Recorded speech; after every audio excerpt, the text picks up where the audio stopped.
Hi, I'm Heather, a homeschool mama of 3, and I thought today that I would share with you my homeschool planner that I made for 2015-2016 school year.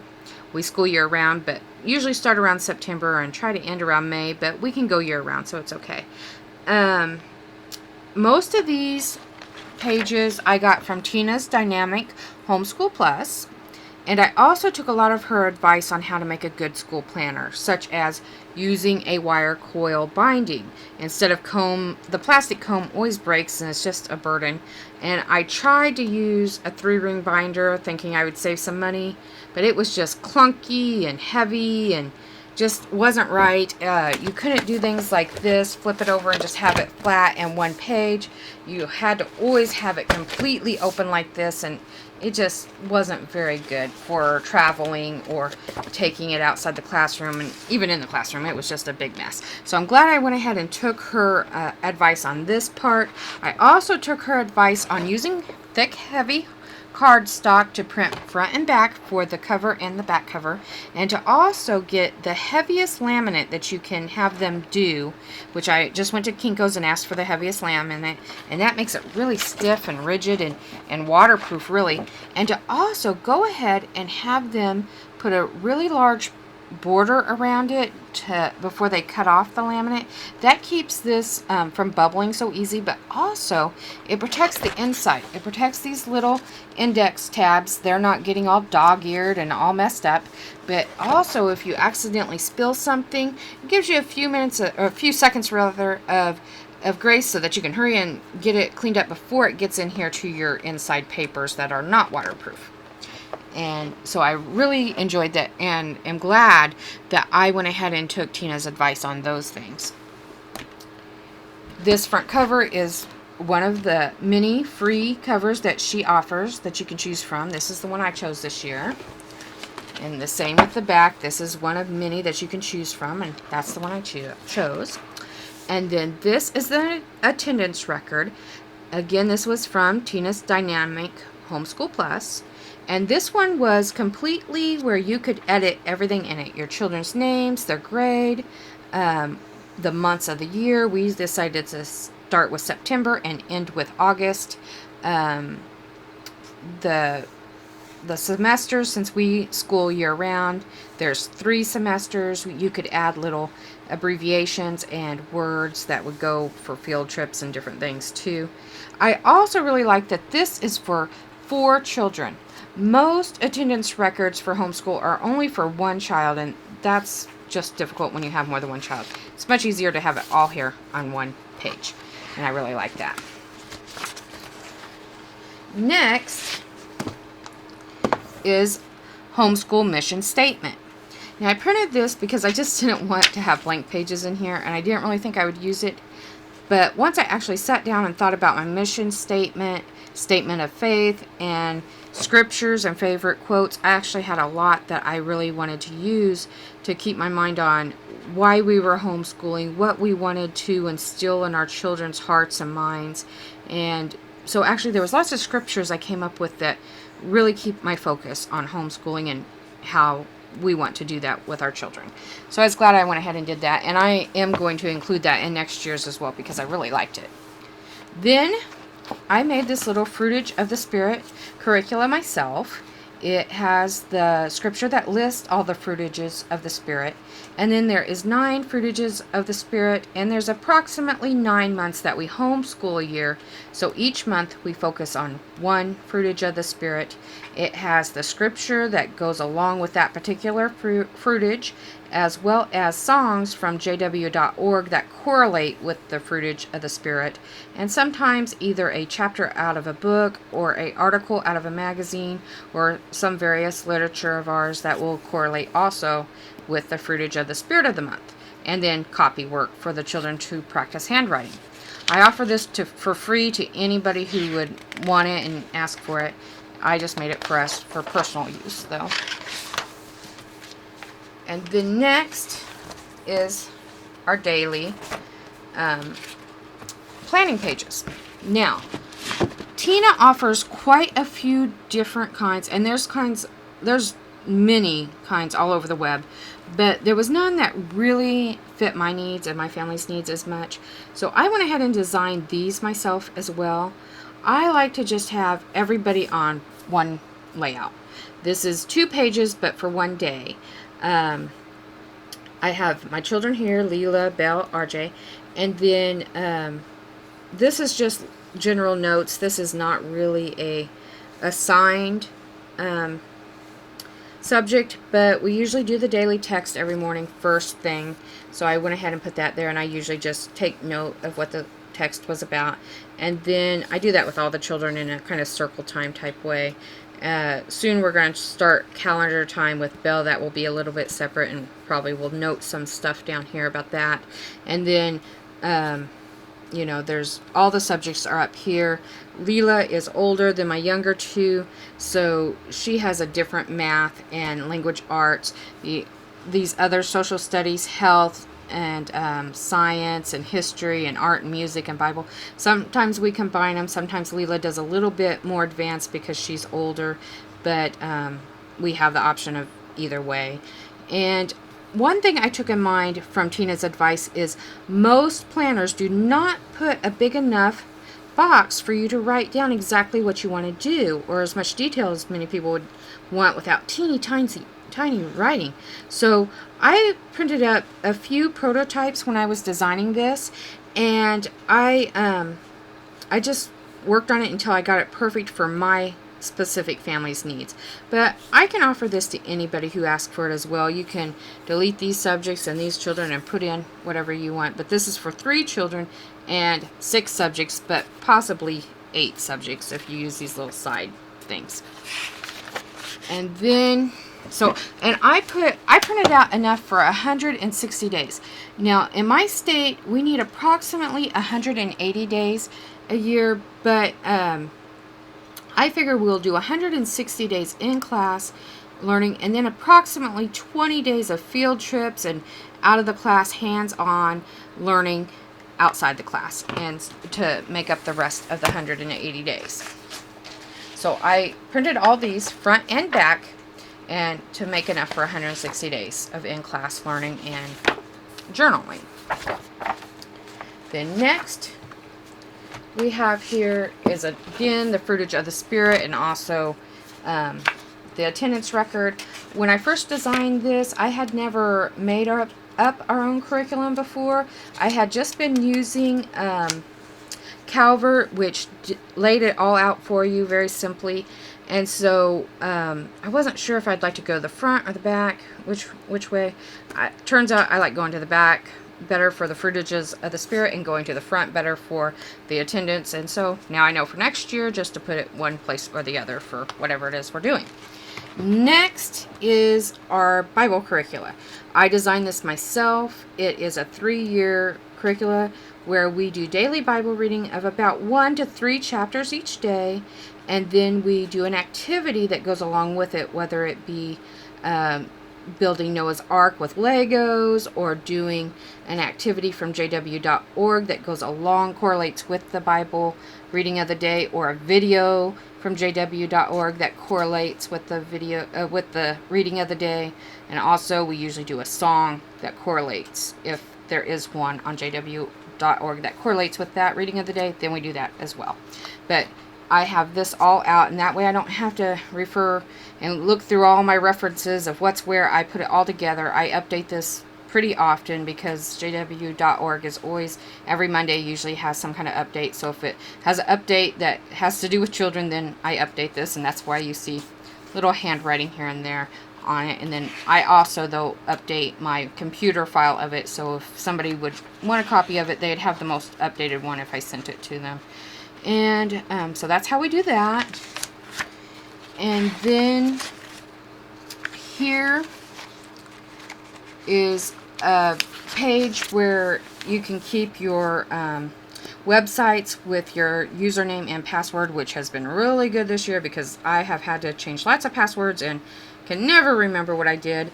And I got this not from Tina's, but from Baling Twine's Nest at blogspot.com. I thought it was super cute. Now, Tina has several of these type of pages to print to, but I just really like this one. And then this calendar of a year, kind of a year-round school planning schedule. Now, many people, they plan their whole year with this. What days they're going to have off, what days they're going to school. Me, I just use the highlighter for the days I've actually done school, and then we just take it one day at a time, because you never know when a kid's going to be sick and you have to take the day off. Or this month, there has been tons and tons and tons of field trips. Like, I have had to really choose wisely which field trips, because there's like several each day of the week.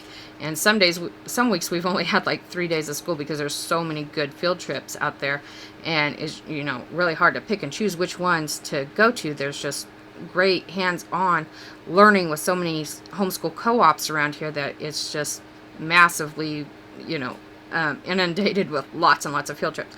So this way, if I don't have it all planned out, I can just, I hear that there's a great zoo field trip that's going to have lots of classes. I can just take that as a field trip and don't have to worry about, oh, I plan that as a regular school day, not a field trip. Oh, fritter. No, I can just go.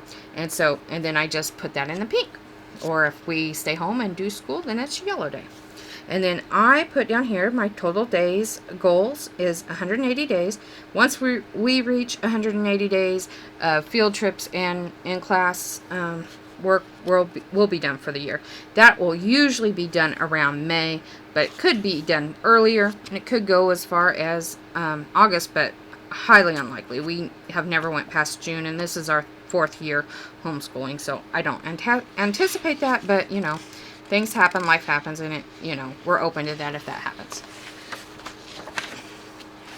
I also printed this one also from Tina's. It goes from January to December.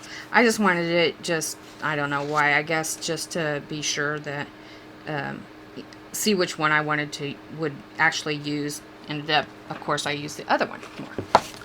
And then this is also from Tina's, and it is a reference chart to different field trips by season that you may want to do, because, you know, things get really busy and you forget that, oh yeah, it's fall, we should probably maybe go to Pioneer Day field trip somewhere, because almost every county and every little town has these little Pioneer field days.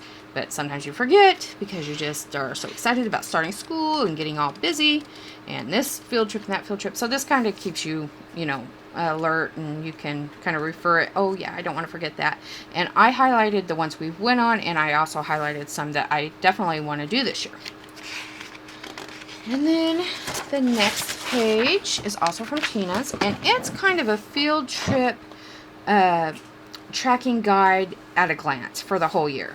Now, I go ahead and put in whatever I'm going to plan, and if we do it, we do it, and if not, not. We've done all these this month. We plan on doing these next month, but, you know, it's just a general plan. We don't have to live by that. Then these days, I printed enough for 20 field trips, which is about 5 days, because it's 2 on each side, and I printed them duplex again.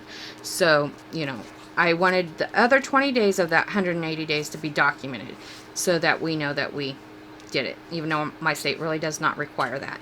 And I really love these field trip guide thing, because you can put where you went, the date, the day of the week, how much it might cost, where it's at, who's in charge, which is usually me, but you know, whatever, what time you plan on meeting there. I also put a lot of times what other children or co-op groups was there with us. Here you can put like I put what I expect to learn on the field trip, what I at least hope to learn on the field trip, and then down here when we get back, I journal what we actually did learn on the field trip, which sometimes they're vastly different, sometimes they're right on target. We'll just see when we get home that day. Here we went to a co-op Zoofari where they had classes all day for the children, broke up by age or grade level. My littles went to the birth to kindergarten. They went to all of the classes that day. And my 3rd grader went to the 1st through 5th grade classes. She went to all the classes that day. I recorded what we did, but I also kept this that they gave out because it kind of explained more of what they were doing and what they were learning. And I thought I'd like that for extra proof and just a reminder of what we actually did in because, things get blurry over the years of what you did. So that's a little bit more accurate of exactly what they were teaching that day with the co-op. And then, so there's enough for 20 of those. And then another page I really enjoyed from Tina's is this community service tracking form. Now, a lot of people need to track their community service for high school credit. This helps them get into colleges and get nicer scholarships and such. Now, my children are young enough where this doesn't really matter for college, and we're not necessarily college bound. That will be up to the children as they grow up. But we do participate in at least weekly community service, which is, by the way, a field service where we teach about the Bible, and that's a really nice community service to the community so that they can learn peace and Jesus' way of life, which is always good for any community, to have more peace and love and the things that Jesus wanted us to do. So that's our community service, and I like to have it where we can record it. And that also goes through our homeschool hours. Now, this part I got from a different website. It was from the Creative D workshop.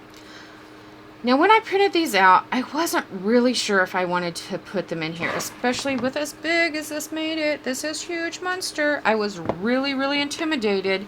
But I have found I really love it. Even though it's so big, it's not really as overwhelming as it looks. It's not that heavy. It's very lightweight. It's not nearly as clunky as the 3-ring binder. And I actually use these. I didn't know if I would because I am a total she. I am a flybaby. I have ADD. I don't always stick with what I think I'm going to use. But I actually have stuck with this. And I actually really like it. The kids have a lot of time where they do not need my assistance. They're doing different manipulatives. They're reading different books on their own. And I'm just sitting here with nothing to do. So during that time, I can plan all of our meals out and make my grocery list because I only go grocery shopping once a week. So by the end of the week, I've got this all filled out during my little free time. And I have my grocery list all ready, and we can just go and get it and come back, and it doesn't take very long at all, and it actually helps me save a lot of money, and I'm sticking with it. So this will definitely go in there again next year, even though it made it monstrously huge. Then this is also from Tina's website. It's the library resource list. Now, I really like it, and I'm going to keep this in for next year. But this year, I'm actually using it as a reading log because I forgot to put in reading log pages. But I can see where I would really love to use this as just a library resource list.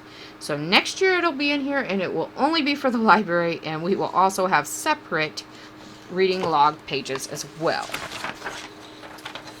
Then this part, I had planned on using Old Fashioned Education. It's a free curricula online, and I just ended up making up a lot of my own eclectic curricula and not using this very much.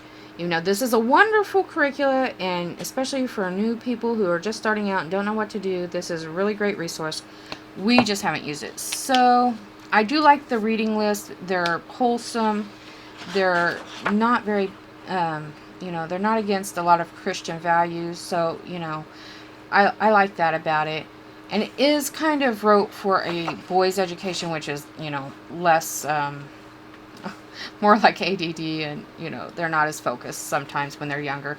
So this is kind of more towards there, and reading books that would more appeal to most boys. But, we're just, even though it's a great curriculum, we just haven't used it this year. So this will probably not go in next year's, even though this was a good idea, but, if I would have used it, it would have been better.